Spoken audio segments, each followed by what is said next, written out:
Hello. Hello. Hello.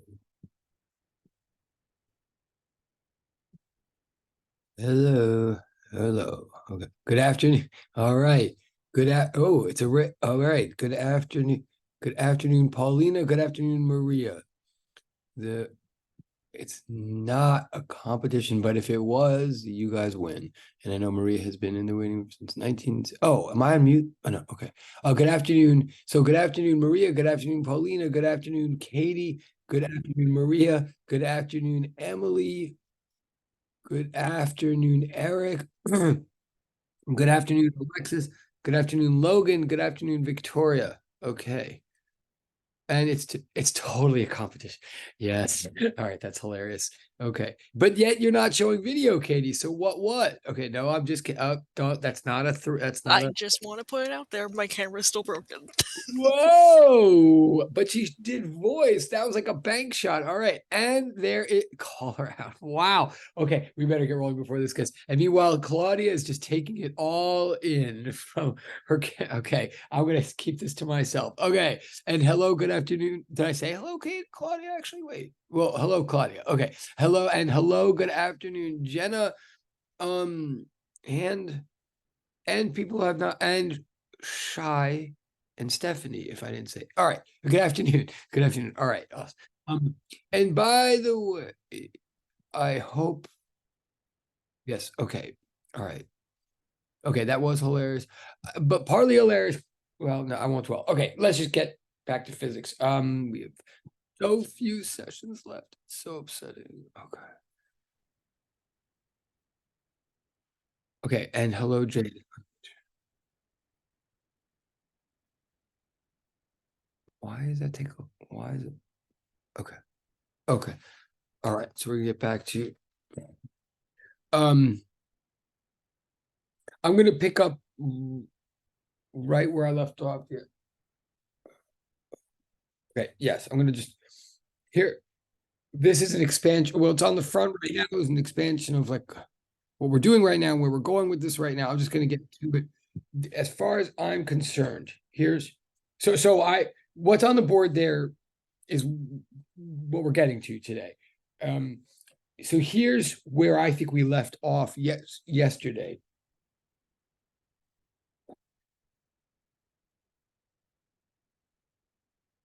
Okay.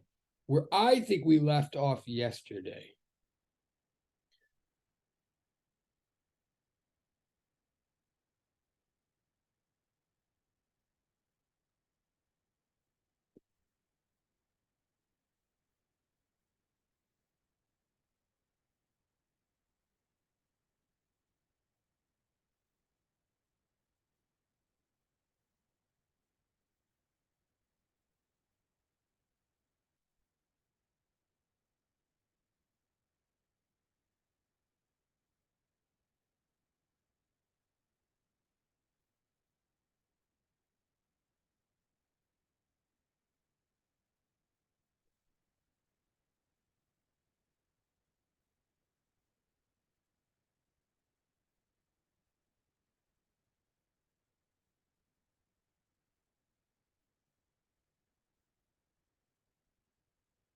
Professor, I just have a quick question. I'm not sure if you'll be able to answer, but do you know if are we having a lab final for our physics lab?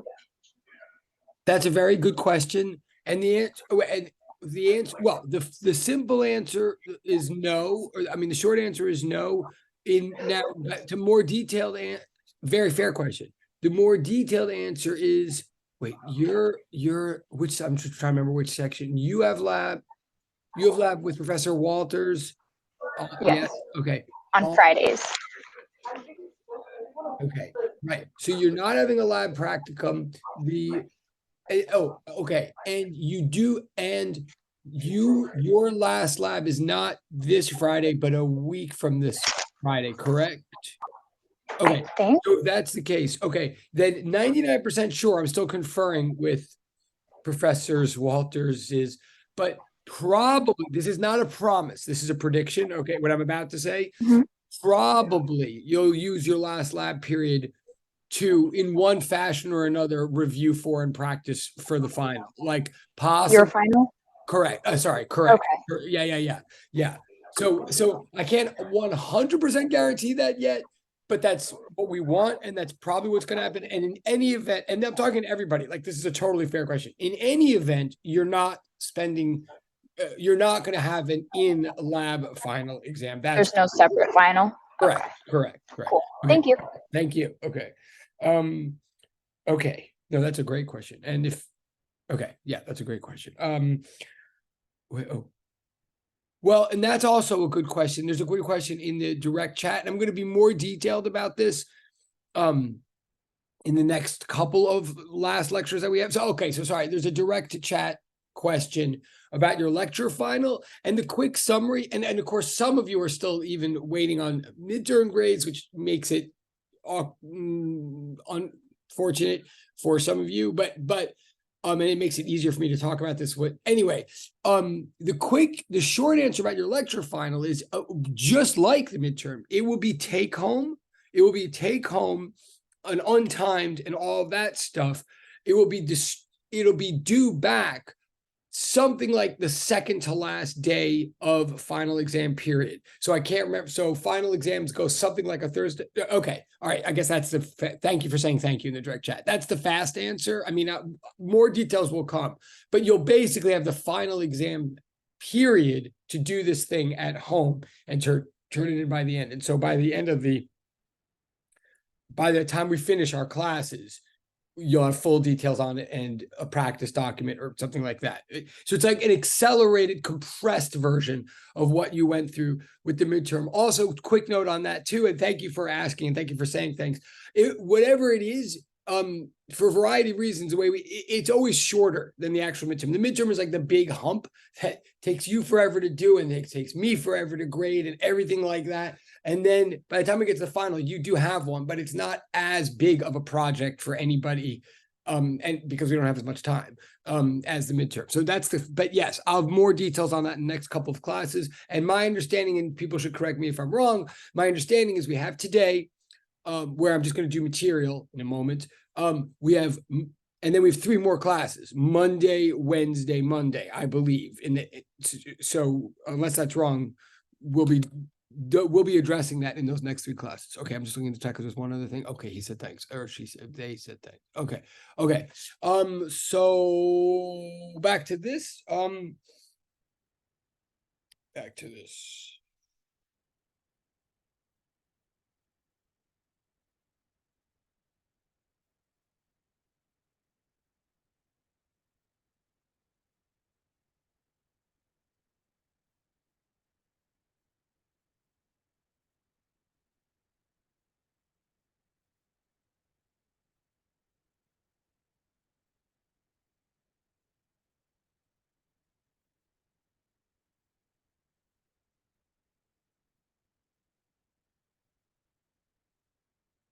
Okay. This is where I believe we left off 2 days ago.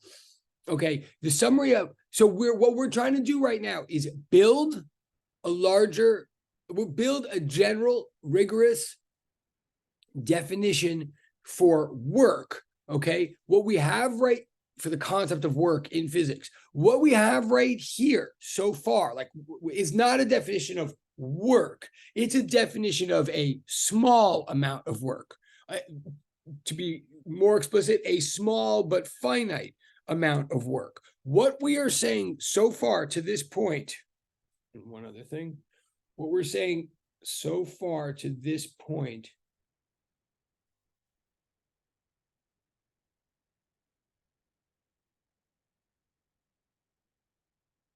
is that to do 1 joule of work is to exert 1 Newton of force times or throughout 1 meter of displacement. Okay, so what we're saying so far is work is the accumulated effect of force acting throughout some segment of space. Okay, that as a general concept, that's what we're saying. More specifically now, we're saying so far that if you have a small but finite amount of space in one dimension of space, if you have a small but finite displacement and you push or pull some object through that displacement, then the work that you do on that object is the scalar product of the force vector with the displacement vector. Okay, that's part of what this notation here and part of the end of yesterday was meant to introduce or like nail down this aspect of vectors, that work is the product of force and displacement, but force is a vector. It has direction. And displacement is a vector. It has direction. So when we look at when we choose to multiply them, we have to be careful and conscious and realize we're taking two vectors and multiplying them together. There are, in fact, two different ways to multiply vectors together. One way produces a pure number, a scalar. The other way produces a vector. We right here, right now, are in the context of the first way. Okay, and work always is. Work is what happens when you multiply a vector by a vector in a manner that produces a scalar. That manner is called a dot product. And what the dot product is the product of the magnitude of one vector by the magnitude of the other vector by the cosine of the angle between them. It always, like, that's a definition of a dot product. Okay, magnitude of one vector times magnitude of the other vector times the cosine of the angle between them. What you get when you multiply those three things together, you always get a pure number. And the pure number you get is like an indication, well, it's a measurement of what of the extent to which these two vectors, are aligned with each other or parallel with each other.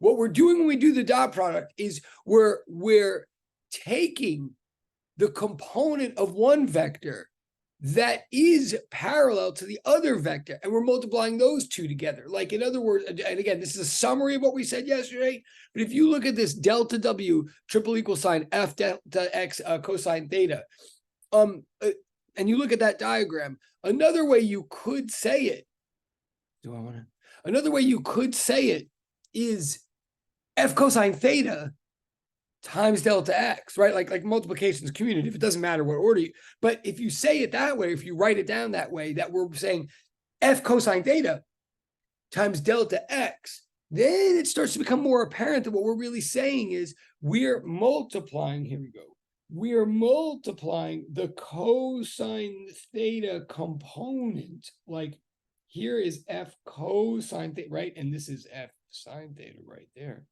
Right, from all from all the work that we've been doing with components and all of that.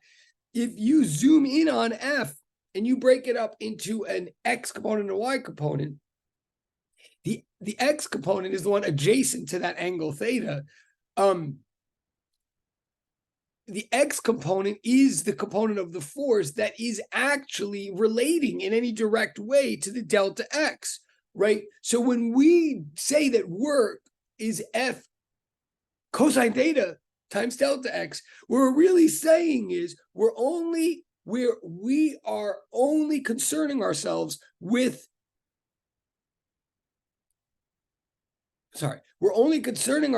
the component of force that actually does lie along the same number line as the displacement.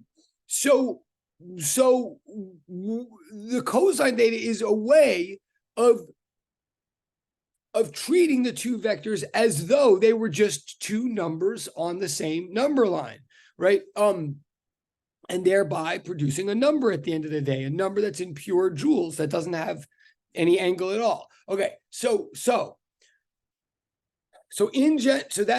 a dot product in general does that. It's the scalar product between two vectors. Work in a small case is the dot product of two vectors. This is a small case of it, but then I keep saying, like, a small case. I keep saying this is the case of a small amount of work. when delta X is small but finite. What does that mean? You know, like I asked yesterday, what does that mean? Small but finite. How small? Well, small enough that F is a constant. This whole thing assumes that the value of F doesn't change, that you have one to use to multiply the delta X. What I now have to get to is what if delta X isn't small?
Okay.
Okay. So I'm going to say here now, what if delta X is large? Like if we're going to the general case now, what if delta X is large enough that F starts changing in its value, like large enough that for over here, for the first meter, F is one value, call it F1. And then the next meter, F is another value, call it F2, and et cetera, et cetera. So what if F keeps jumping in values? What do we do then? Well, the thing is that the whole is equal to the sum of its parts.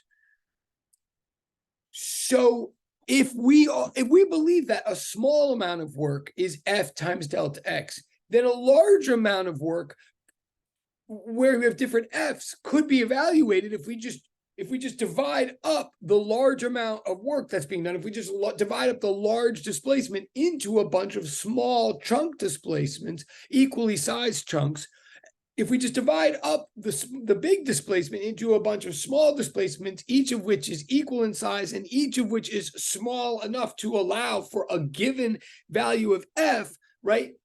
Then we can just do all the separate works separately and then add them together, right? Like it says right here, like notice I'm trying to be careful. I've now dropped the delta from the left side of the equation. I'm now defining work in a larger sense. And I'm saying what work is, even in a case where you have different sections, each of which has a different F, just divide into the different sections and say it's the, in other words, I guess I'm saying this really.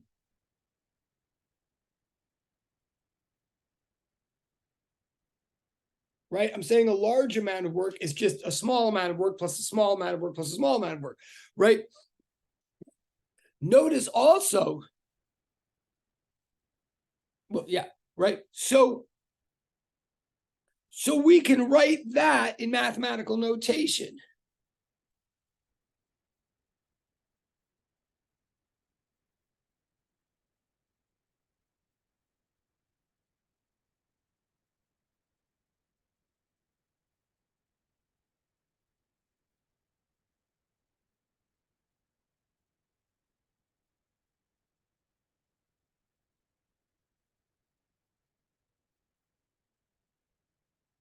Right? Now look, don't be like how can I explain? Right? I mean,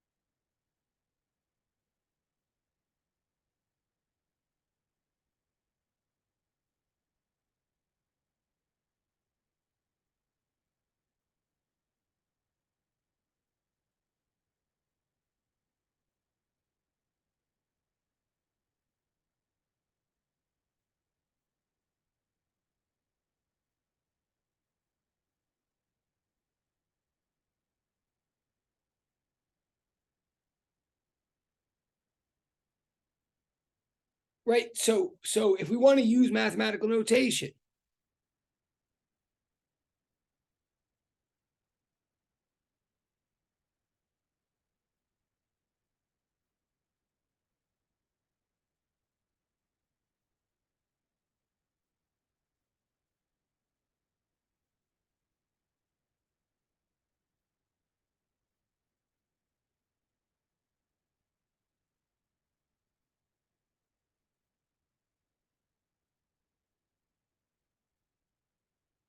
okay. Well, I'm reminding you of this piece of notation you know from math class called the sigma, the sum notation, right? That's a capital sigma, and the capital sigma means sum of, like SUM, and we use it whenever we're going to add up a bunch of pieces in any scenario where we have the number of pieces, no matter how many, as long as we have a number of pieces, that is a number. As long as we can count the pieces, as long as we have a bunch of packages that are separable and identifiable from one another, like in this case here. The way we use the sigma notation is we say, okay, we line up a bunch of pieces of whatever kind on the table. In this case, the pieces that we're talking about are force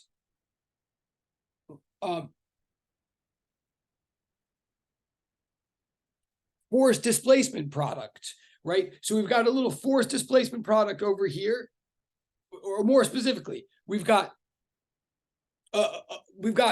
let's say 1 meter of displacement, and there's a certain amount of force that is being applied during that 1 meter displacement, and the certain amount of force we're going to call force number 1, right? And then we go over here to the next 1 meter of displacement. We've got a different force applying to this displacement, and the force is going to be called force number 2. And then over here we have another little displacement, another 1 meter of displacement with a different force, force number 3. This notation specifically says, all right, set your counter at 1, like start your index counter at the number 1, i.e. go look at that first piece, the first meter with the force number 1, add them together, put them in your bag, then raise your counter another value, like I now ticks up to the value of 2. So walk to the next one, walk to that next meter, look at force number 2, dot product them together, take that result, throw it in your bag, go to the next one, and go all the way to the end when you get to the nth piece, however many pieces there are. And now you've added up all these dot products for all these chunks, and your answer is what sigma yields, and your answer is what we would call your total work. I'm just like breaking it down just to remind, like, because it's a symbol that intimidates people sometimes, or they don't remember it or whatever, but it just means, the symbol sigma means add up all of the pieces that are being written right after the sigma and add them up in order. Just notice one, right? So I'm just saying, I mean, I think I'm over explaining this, but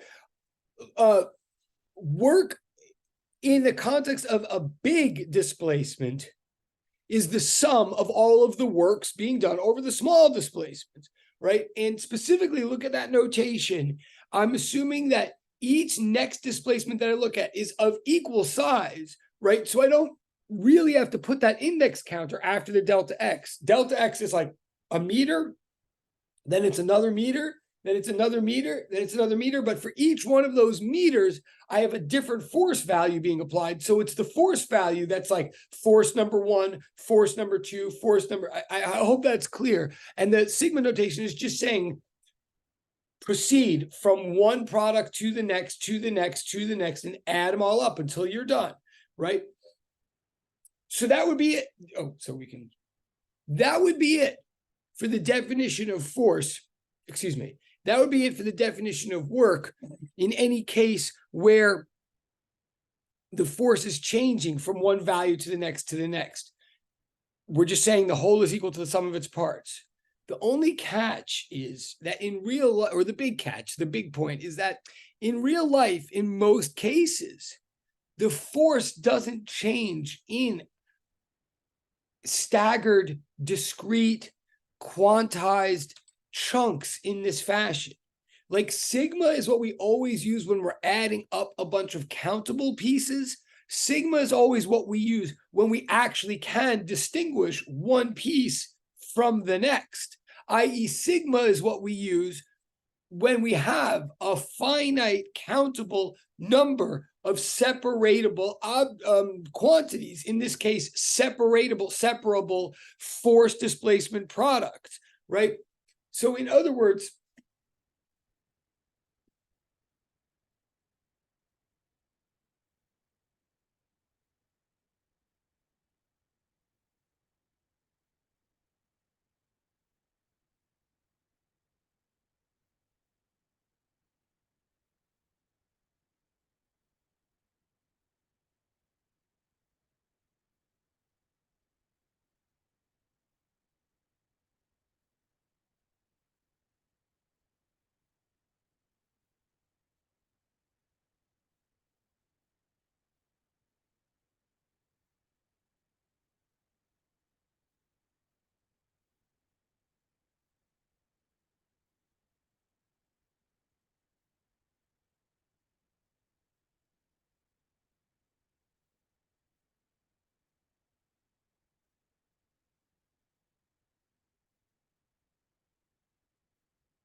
what I'm saying in English is that I'm saying in English, work does equal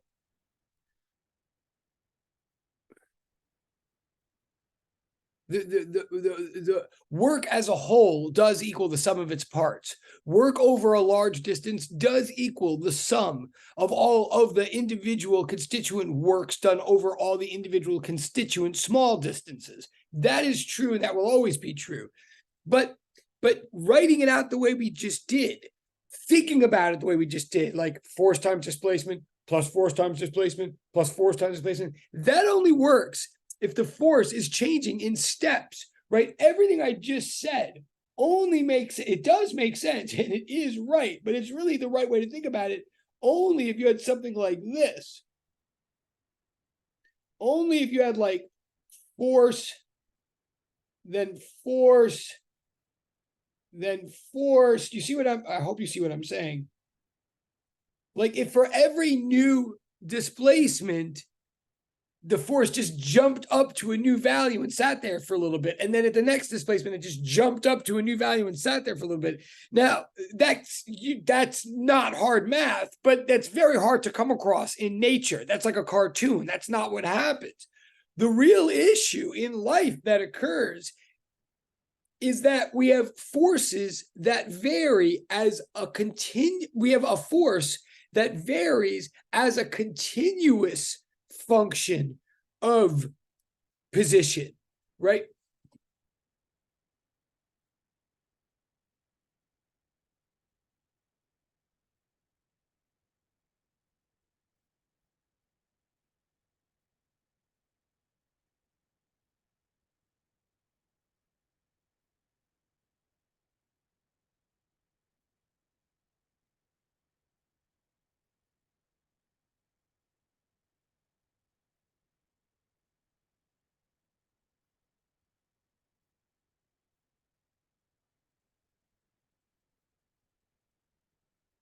Right. What I mean by continuous,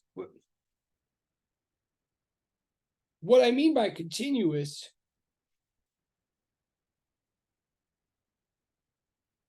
what I really mean is infinitely divisible.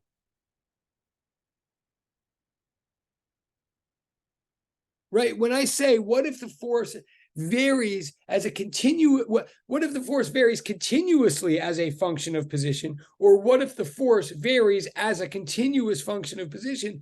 What I really mean is, what if no matter how small you make the distances, like what if I mean if you're trying to catch the force in an act of changing and you think, all right, I'm going to go down to the 1 meter level. I'm going to divide this whole thing into 1 meter chunks and apply the force that and I'm going to multiply by the force that applies for each one of those 1 meters. But you look and you realize, like, oh, even when I divide this into one, even within 1 meter, the force seems to be changing. All right, I'll divide down to a 0.5 meter. And then you're like, oh, even in the 0.5 meter, the force isn't staying steady. So I go down to a centimeter and a millimeter, et cetera, et cetera. Then what if like there's just no threshold? And this is the way it really is in nature, or at least from our point of view. There's no threshold, and it's not a cartoon. The force is just smoothly changing, right? Like in many cases, as you, well, and we're going to get to those cases, but like, if the force is changing smoothly or continuously as a function of position, that means that you could keep dividing the displacement into smaller and smaller pieces. You could divide them infinitely, and you'll still never find a constant force. The force value changes at every infinitesimal value, right? Well, this is where calculus comes in. You might have noticed one thing that why I'm like lingering on this for a minute, and then I'm going to go on, is when I took calculus, like I sometimes knew what was going on and I sometimes didn't, but there was this one thing that sort of like, they were always talking about continuous functions in calculus. And I knew the word was like a really big deal. And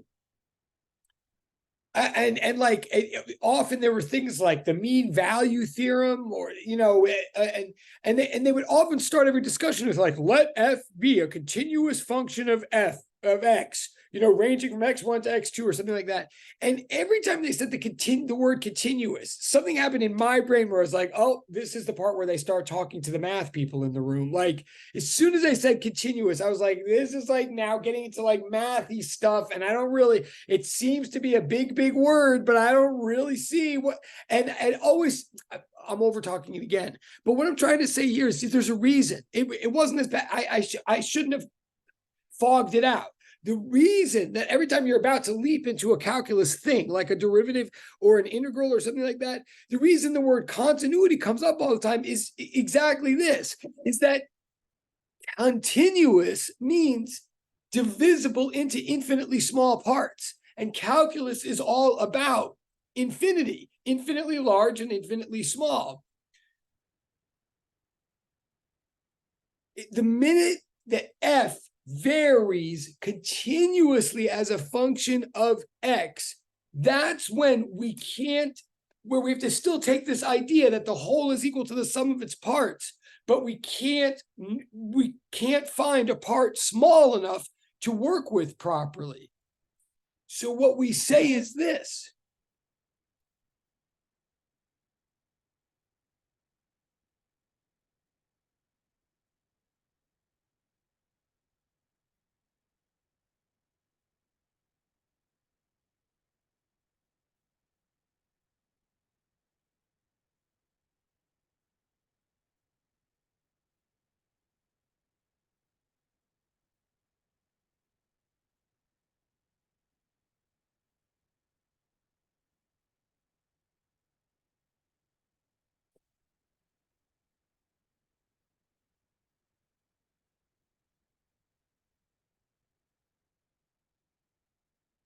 Whoop, sorry.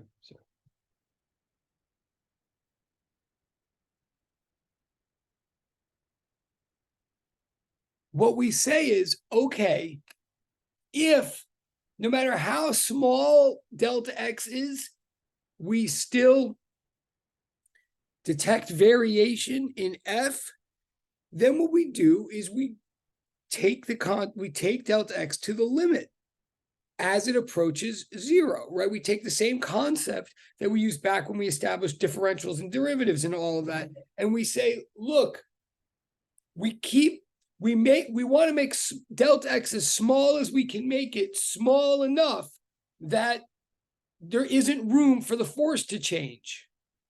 But no matter how small we make it, if we make it a finite value, we still don't have a constant F for each one of those delta X's.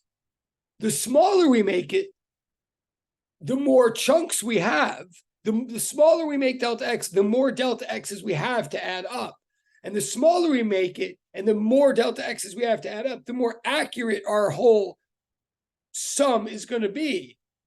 But if we want, as long as the delta X's are finite, we're always going to have some inaccuracy. If we want to make this thing spot on accurate, we'll go to the limit. We'll make delta X as small as it can be. We'll make it arbitrarily close to zero, right? Which as close to zero as it can be without actually being zero. We'll bring X2 and X1 as close together as they can be while still being two values. What does that mean in a science class? It means make X2 and X1, make the size of delta X big enough to be bigger than zero, big enough to exist, big enough to matter, big enough to affect other measurements we make in the experiment, but small enough to not register on our measuring instrument. That's what the limit means in science, below the threshold of measurement. So if we want an accurate definition and an accurate calculation for the total work being done over a displacement that's big enough to allow forces to vary continuously throughout the displacement, what we want to do is take the limit as delta X approaches zero of the sum of force vector dotted with displacement vector. I mean, that's a lot, but wait, I'm going to take a check for 1 second. I'm about to make this more concrete, but I'm just looking at faces and looking. Raise your electronic hand if you're somewhat with me still to this point. Like if you're okay, well, that was fast. Okay, cool. It was all the video. Okay, cool. I believe. And I'm not asking. Okay, good. Okay. So I'm going to take it like one step farther and then we're going to pause on this. What I'm going to say now is from here on in. Oh, we already know this.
Okay. What I'm saying now is we're going to the limit. If we're going to the limit as delta x approaches 0, if we're making the size of it, again, what does delta x mean? It's a displacement, right?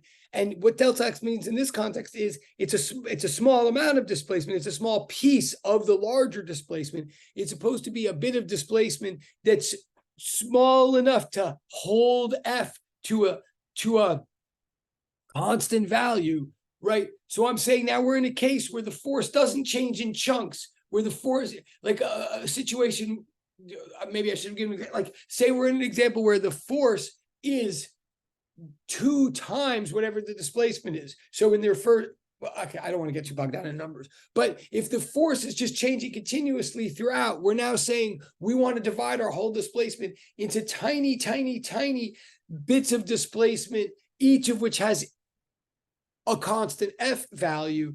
And we're saying here, well, if the force is changing continuously, each x value would have to be so tiny, it would have to be infinitely small. Anything larger than infinitely small, f is going to vary a little bit. So when we take delta x to the limit as it approaches 0, we switch our notation, just like we did at the beginning of the semester when we went from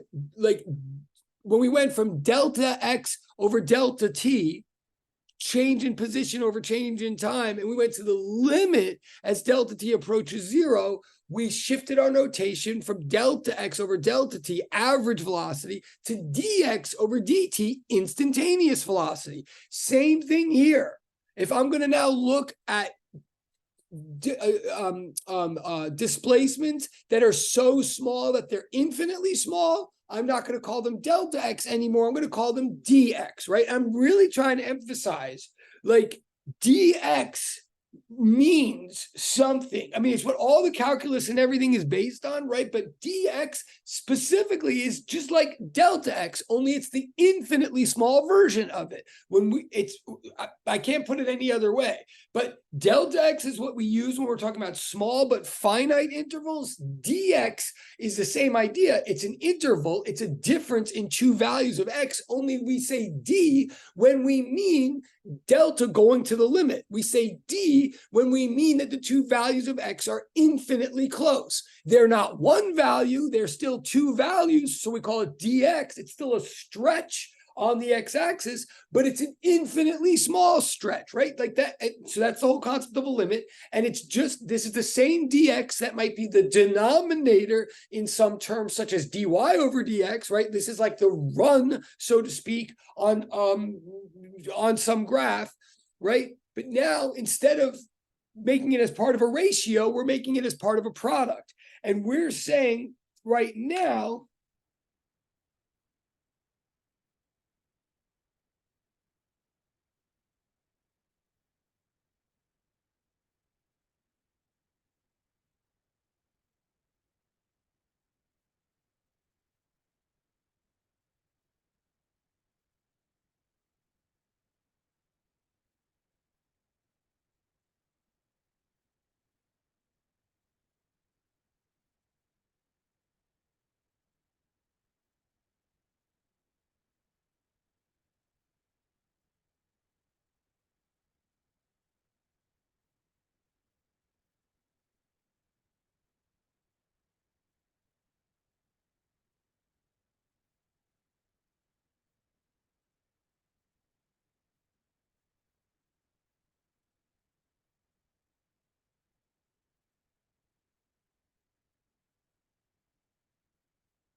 Okay, now be careful here. Bear with me.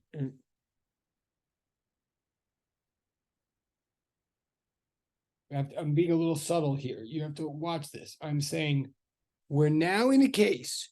We're in a case now where things are continuous, right? Not discrete. So we're in a case where the force F, capital F, is a function of lowercase x, right? That's what I say. We want a continuous sum of many products, a continuous sum, not a countable sum, but a smooth sum of many products, because the force is a function of position. So we want the limit as delta x approaches 0 of the sum of some function of x times delta x, right? We want to move from a discrete, jagged, countable sum of products to a smooth, continuous sum of products. Well, when we do that, that's called the integral. When we move from a discrete, countable sum to a smooth sum, we move in our notation from this jagged, discrete, like this jagged sigma that stands for a sum, we trade that in for a smooth S that also stands for sum, but stands for continuous sum, which we call the integral. In other words,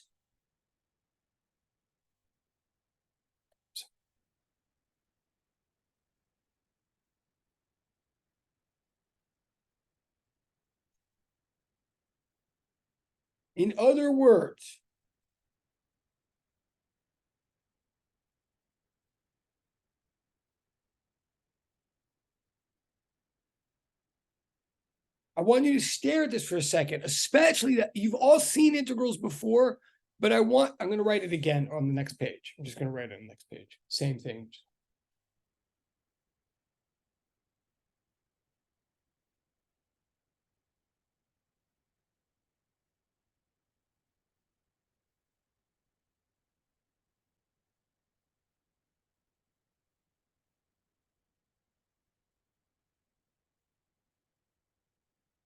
I just want you to stare at this for a second. This is a piece of math, right? I've now departed. I'm going to math in general now. For a moment, I'm even leaving the concept of physics just for a moment. I'm saying that's that thing that you see on the top line, that integral from x1 to x2 of f of x dx, right? I know you all know that that's an integral, but I want you to really stare at it now and see what it's really saying. The big integral sign is a big smooth S. That big integral sign is supposed to be an S. It stands for sum, and it's a very smooth, graceful S, right? What that is substituting. That is a replacement. This thing right here. Okay, that is substituting for all of this. It's saying add up. It's saying sum up. Just like the sigma was saying sum up. Okay, but the sigma is, like I said a minute ago, it's like very jagged and chunky, right? It means sum up, but it means sum up when you're summing up chunks. When you're going first chunk plus second chunk plus second chunk plus third chunk, right? And what are the chunks that you're adding up? The chunks are products. The chunks are value, here's the chunk that we're adding up. And f of x times a delta x. We're adding up a little bit of independent variable, like a little increment or a little interval or a little region, a little segment along the axis of the independent variable, the x-axis. We're taking it and multiplying it by the value of the dependent variable at that chunk, right? And then we're adding it to the next one, so we're adding up little delta x's times f of x's. So if you looked at a graph, and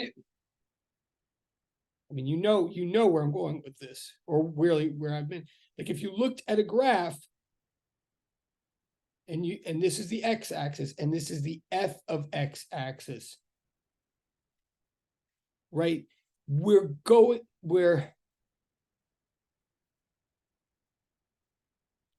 walking across little little displacements along the x-axis, standing on the x-axis, looking at what the value of the function is at that x value, f of x. We're multiplying f of x times the delta x, multiplying them together, putting them in our bag, and walking to the next value of delta x, right? So in the discrete case, we're adding up a bunch of rectangle values if we're on a piece of graph paper. Where am I getting rectangle from? Width times height. Why width times height? Because width is a little run along the x-axis, and height is the value of the y-axis, f of x, right? So what I'm saying is this.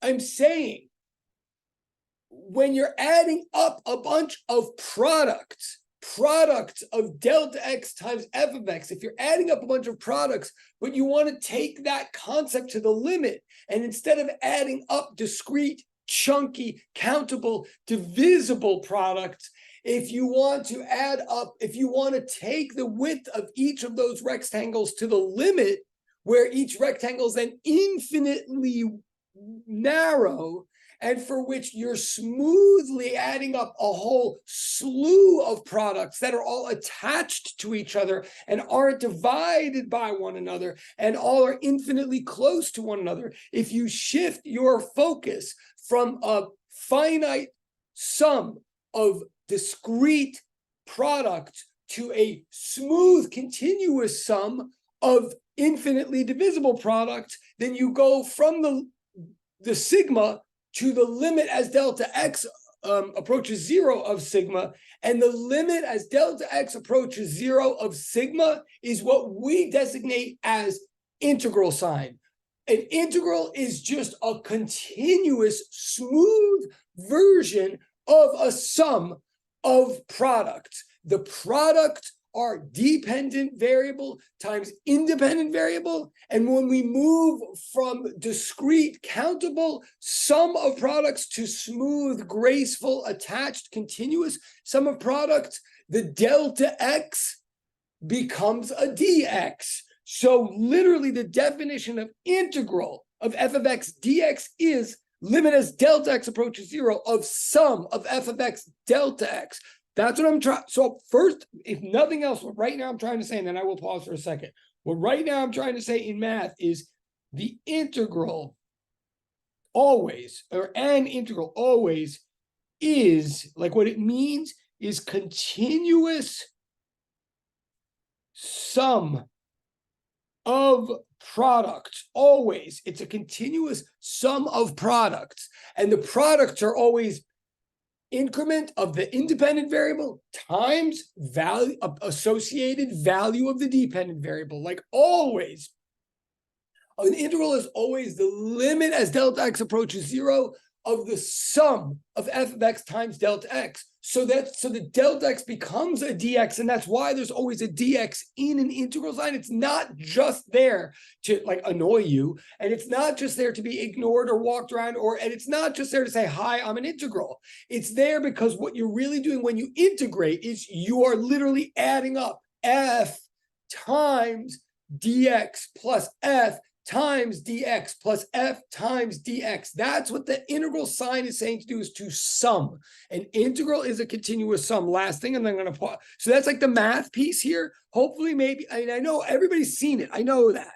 But I also know if you're like me, you sort of could do certain integrals when the teacher asked you to, but you never really, if you were like me, I never, for a long time, I didn't really know what I was doing when I did integrals or why. If a teacher or professor asked me to do one and I knew certain rules like the power rule or trigonometric substitution or integration by parts or something, I could sort of like do it. But if they ever said to me, here's a situation, do you need to integrate or not? Or here's a situation, set up the appropriate integral and do it. Or here's a situation, how can we use integrals to, I'd be like, I have no freaking idea. I do not even know what I'm doing when I'm doing an integral. I'm just doing it, right? When I'm trying. And so if you're like that at all, don't be ashamed. Like we all go through that stage. And some of you, some people go through it so fast that maybe you're on the other side of it already, in which case, Quark bless America. But if you're at all fuzzy with integrals, what I'm telling you here is that an integral always is a sum. It is a sum of products. And so the most concrete, I think, vivid illustration of it, an application of it, is where it's coming from right here in our class. To go back to what I'm saying here, and then we will pause for a second. Here, yeah, we will pause. Here, the example, here, what we're thinking is that force is the smooth, continuous function of position, right? Like, I know there's a lot of F's and X flying around, but I'm using capital F to mean force, like the physics term. Lowercase f, I'm using just to mean math, like function of. Here, I'll make that clear. Oh, wait, hold on. And there's something in the chat. I'm gonna look in 1 second. I'm glad there's something in the chat. Just hang on 1 second.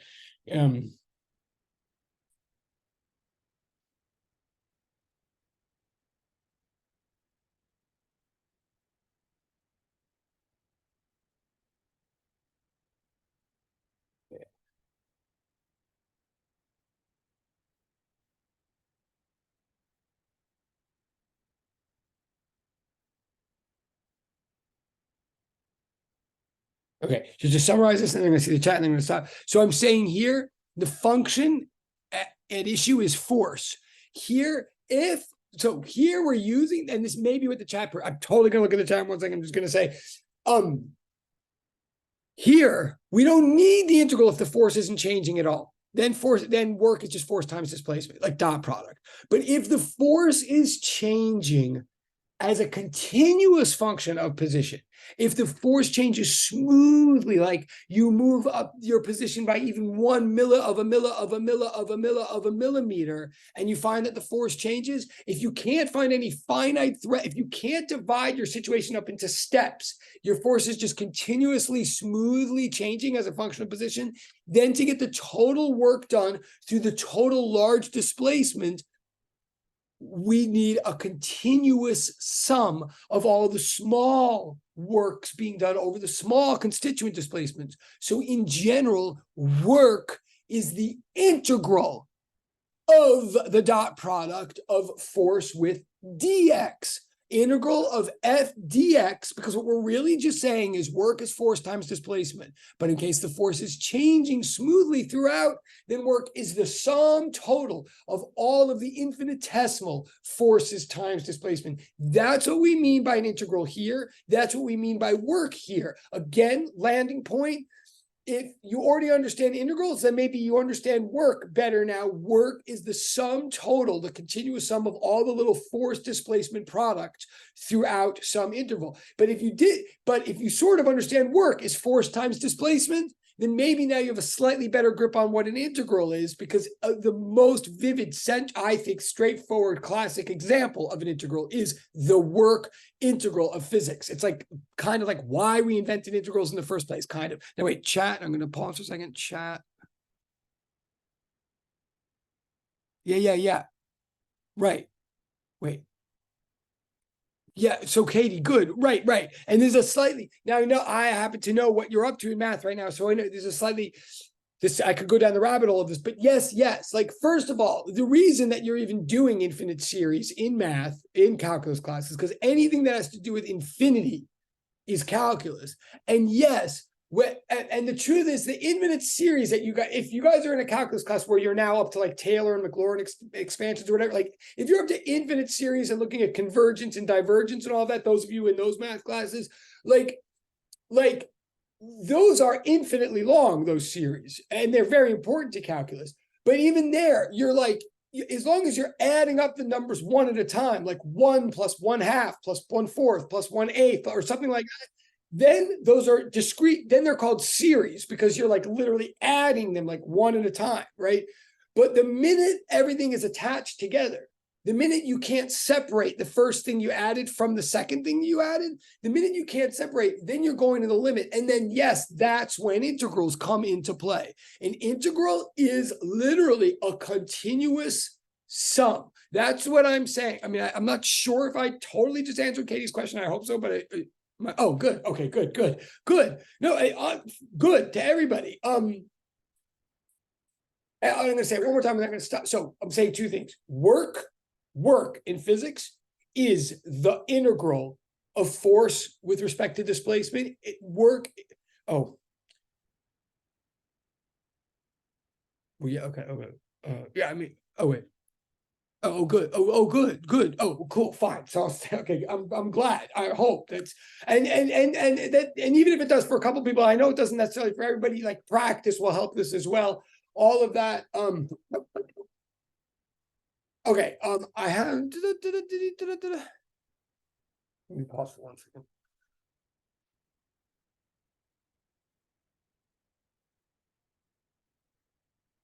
Okay. Yeah. I'm good.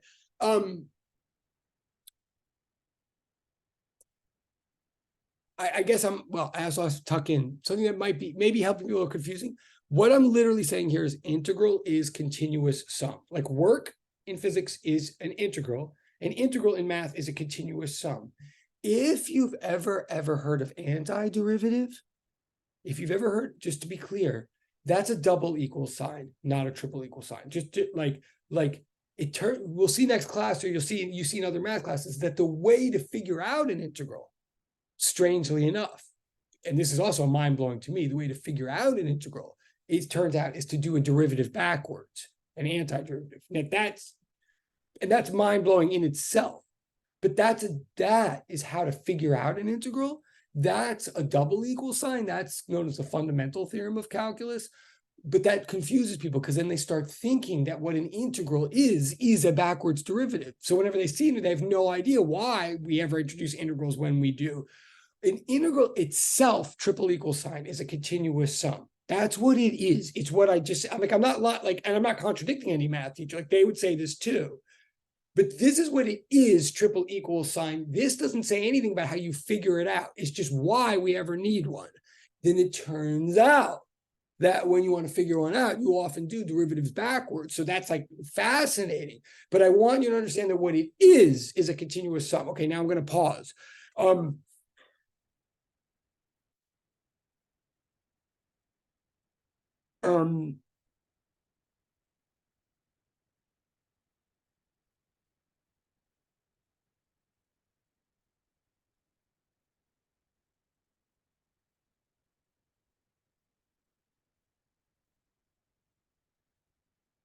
Yeah, actually, okay. Sorry, we totally have to pause.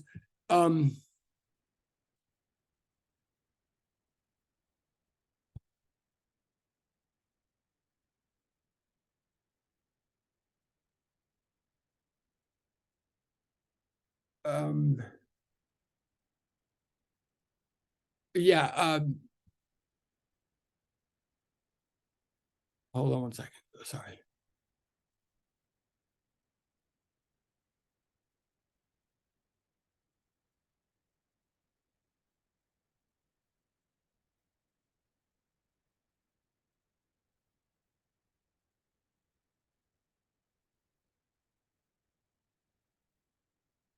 Okay. Okay. Yeah, okay. No, I'm gonna go on. Sorry. I don't know. So I have to do one more thing. Now I have to shift back to physics.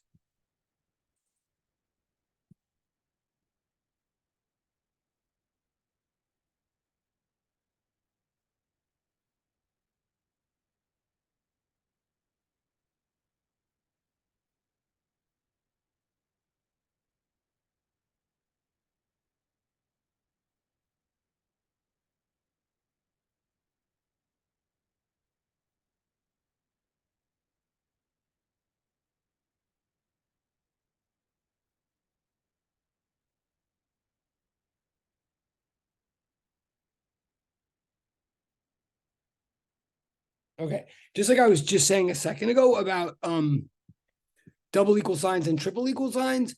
Same thing. You might now, I'm back in a strict physics context here. You might say, okay, fine. I sort of get well, first of all, you might be saying we need some concrete application to this or examples. Like, I don't know what to do with this, which is totally fair point if that's what you're thinking. But also, how can we make concrete examples of this? Like what you might say is, okay, this is what work is. This is the triple equal sign of work. It's the integral of force, but who cares? Like, what does it end up doing in physics? What's the double equal sign consequence of this? Like, also a very good question.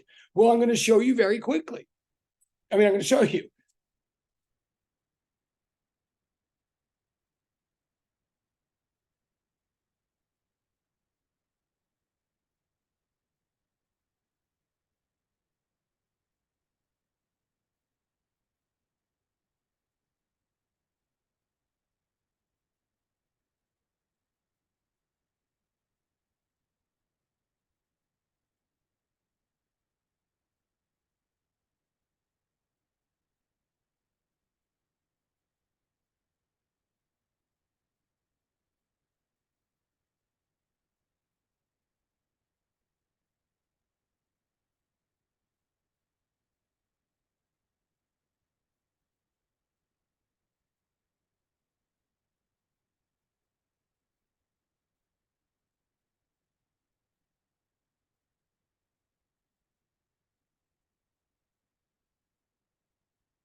Again, I totally appreciate that you guys are saying that this makes sense to you. That I paused and I short-circuited for a totally different reason, but I'm very aware and pleased if this is working for like any of you.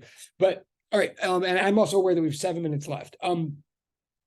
So in order to see what the point of this is in physics, I'm going to go back to the small but finite case. And again, the reason I can keep going back to that is now we've sort of shown that we have a method or a way of dealing with anything complicated. We just add up the bunch of small, simple pieces, right? And this is sort of always the physics way of thinking. So if I want to do some analysis here, I'm perfectly safe in analyzing one of these small finite pieces. So let me examine a situation where you have a little bit of delta x, like something's being moved, and it's under the influence of a bunch of forces acting, like something's pulling in one angle and something's pushing it from the other side, kind of like our ball on the inclined plane with friction, or the sled on the ground with friction, whatever. Say we have a bunch of forces acting on something and moving it through a distance, then the net through a displacement, then the net force times the displacement will give us the, say, net work done on this object.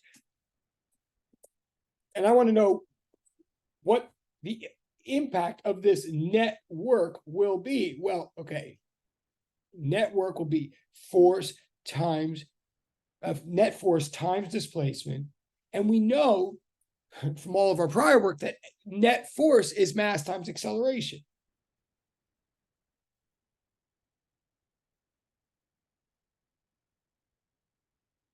And we know we have a bunch of equations from the beginning of the semester that told us how to deal with acceleration when it is a constant, which it is for this small displacement constant force situation.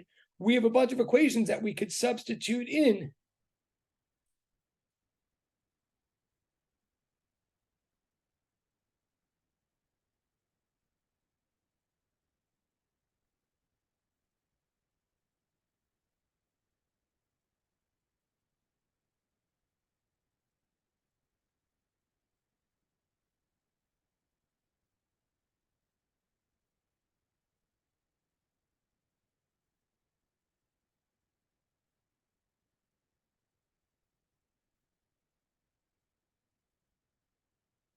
Let's substitute in an equation for A. We have many equations for A from the beginning of the semester, but most of them deal with time, and this whole idea of work doesn't have anything to do with time. It's all about pushing force through space.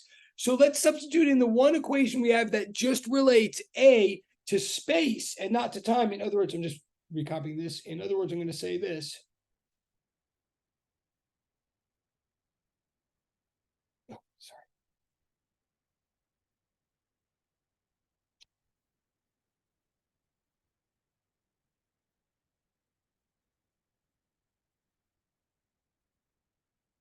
I'm going to substitute in v squared minus v naught squared over 2 delta x, right? That's one of our more obscure, but is our one and only equation from the beginning of the semester that related, that we used when we didn't know anything about the time and we weren't solving anything about the time, right? So I'm substituting that in for A.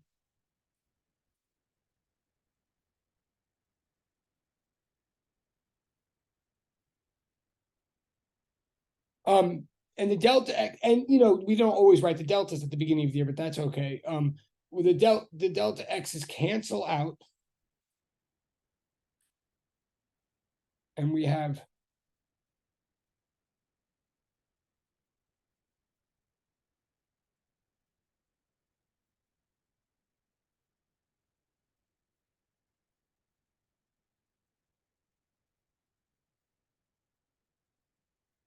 and I know I have like 2 minutes. I have 3 minutes left.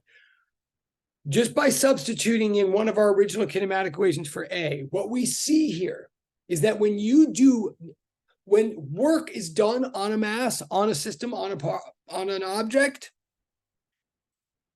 something about that object changes. It goes from an old value to a new value. Like, remember, whenever you see something like x minus x naught in physics, or t minus t naught, or v minus v naught, what you're saying is a difference between a new value of the variable versus an old value of the variable, right? That's what we have here. We have a new value of the variable minus an old value. Only in this case, it's a package of variables.